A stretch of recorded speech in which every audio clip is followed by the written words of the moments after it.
Dear brothers and sisters, Jesus entered Jerusalem as a humble and peaceful king. Let us open our hearts to him. Only he can deliver us from enmity, hatred, violence, because he is mercy and the forgiveness of sins, says Pope Francis. Today, the Holy Mother Church celebrates the Palm Sunday or the Passion Sunday.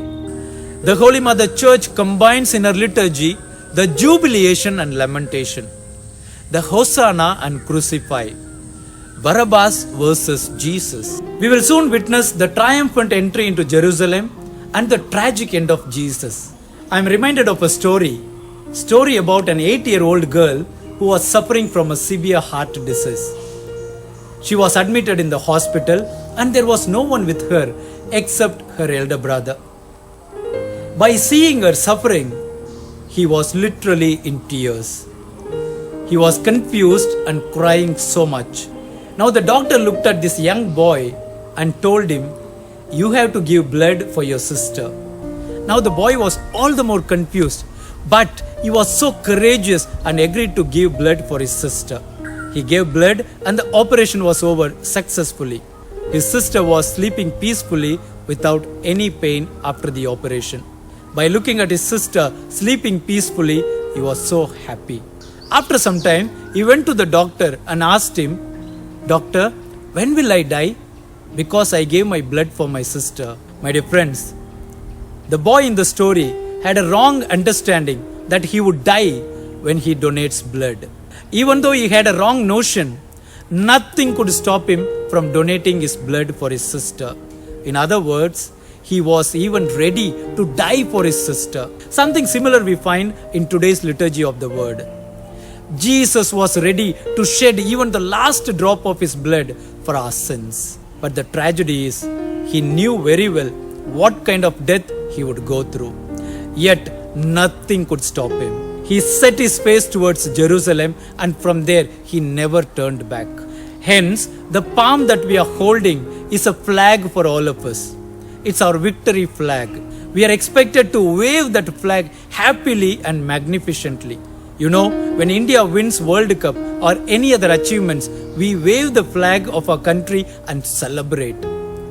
Similarly, the palm that we hold in our hand is the sign of victory. What kind of victory Jesus won for us? First of all, it's a victory over sickness. In the gospel, Jesus healed so many sick people.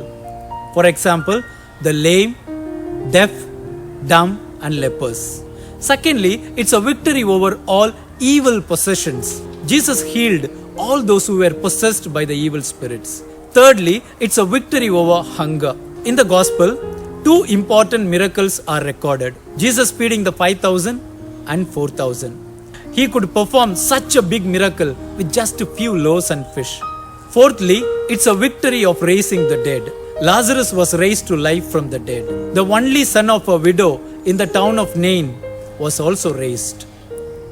My dear friends, today we may not be physically dead, but spiritually we can be at times. Today the celebration in the church is quite long. What's my attitude? Do I grumble? Or wholeheartedly I take part without complaining? When I complain and grumble, then I am spiritually dead. Hence, we need to celebrate this everlasting victory with one another, which Jesus won for us by waving the flags, by waving the palms joyfully. What does the palm we hold in our hands signify? P stands for prayer. Today, Jesus asks the same question which he asked his apostles. Can't you keep awake with me and pray for some more time? What's our response? A stands for adoration. We are called to adore the Lord by singing magnificent Hosanna, and the King of glory comes, the nation rejoices. L stands for lifestyle. It means we continue to strengthen our 3 pillars of fasting, prayer, and almsgiving. M stands for mercy. We need to engage in the deeds and works of mercy and forgiveness. We read this in Matthew chapter 9 verse 13 where Jesus says, "I desire mercy and not sacrifice." Do I wave the palm of prayer, adoration, exemplary lifestyle and mercy? Have a blessed Palm Sunday. Live Jesus.